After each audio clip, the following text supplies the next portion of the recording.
Good morning friends, welcome in this class of Production Operation Management. Today we are going to discuss about forecasting. So what is it, forecasting, why it is important for production management or a production manager, and how the forecasting could be done. So forecasting, as a name, as you are already aware of, it is a technique with the help of which we estimate, we make some prediction about the future. Why this is important for a production manager? Forecasting play a very crucial role in production manager. So Maruti need to decide how many units of Swift are to be produced, how many, when they are to be produced. All these things are to be decided in advance before this production. This is a forecasting. Forecasting means deciding something in advance or making some estimate in quantitative terms with regard to the number of units to be produced, etc., the kind of units, the schedule, etc. All these are to be predicted in advance. Similarly, whenever a company is planning to launch a new product, how many units are to be produced? So again, all this kind of what should be the product design. So whether there is a demand for this kind of a design or not. All this need to be forecasted. Forecasting need to be timely, it need to be accurate, it need to be reliable. And whenever we talk about the forecasting, so forecasting, generally we look at the past data to forecast future. Let's say LPO want to see what will be the number of admissions for the batch MBA 2022 batch. So generally for this kind of a forecasting, we pick up the past data. By looking at the past data, we may calculate the number of admissions that LPO may have in the future.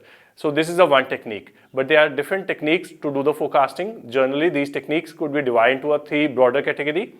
One is called as a judgment-based forecasting or judgmental forecasting.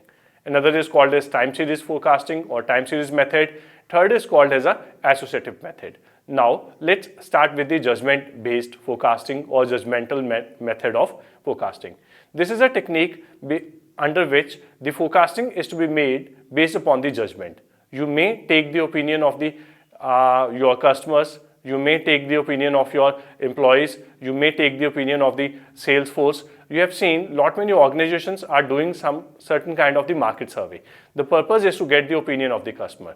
So by looking at those, you may take your senior formation into the loop. So let's say LPO want to decide whether they want to start MBA executive management or MBA executive or not. So for this kind of a decision, you might say there's a 2-3 top executive who will sit, who will brainstorm, and they may able to, based upon their judgment, they may able to decide whether they want to launch a particular product or a particular program, yes or no. So this is a judgment forecasting where our prediction is to be made based upon the judgment. Similarly, many a times in your daily life, you also use this technique to make certain kind of the prediction. Whether it will rain tomorrow or not. You may use certain kind of it based upon your judgment also. So similarly, you may see whether somebody will able to become a topper in your class or not. Similarly, sometime whenever you sit for your recruitment,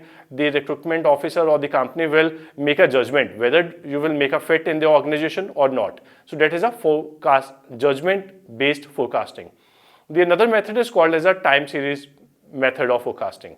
As the name indicates, time series is a various data points of the past which are to be taken into consideration for making a prediction about the future.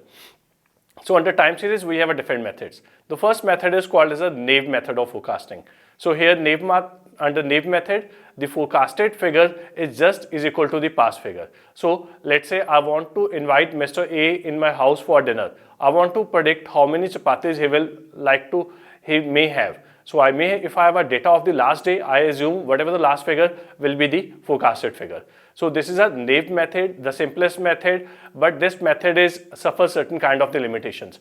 The last day, whatever somebody have, the number of chapatis he have taken in his dinner might not be the true picture. Similarly, let's say Maruti wants to make a prediction for 2022, whatever the sales took place in 20 and 21 might get affected because of this COVID-19.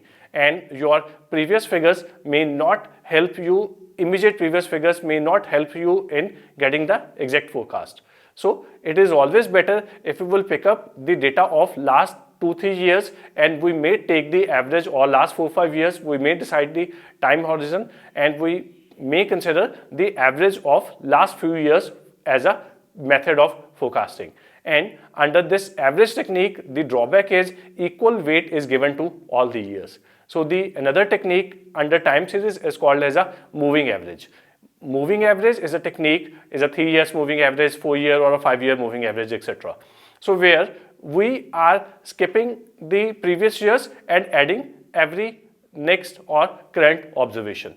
And under moving average, there is another technique is called as a weighted moving average, where we give more weight to the recent occurrences or the recent transaction and the lesser weight to the previous one. Or by looking at the importance of a particular event, we may give weight to the different occurrence or different observations. So that is the NAPE method, moving average method of the forecasting. So basically these are the under the time series method of forecasting.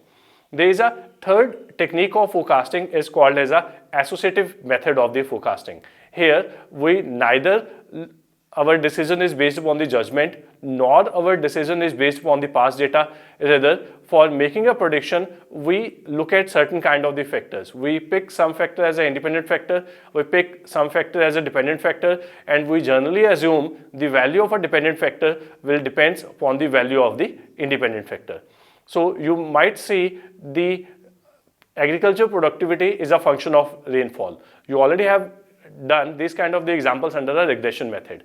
So regression is an example of the associative method of the forecasting, where we look at the amount of the rainfall, and based upon the amount of rainfall, we will predict what is the output that we are going to have. So this is a technique called as a associative method of forecasting. Thank you.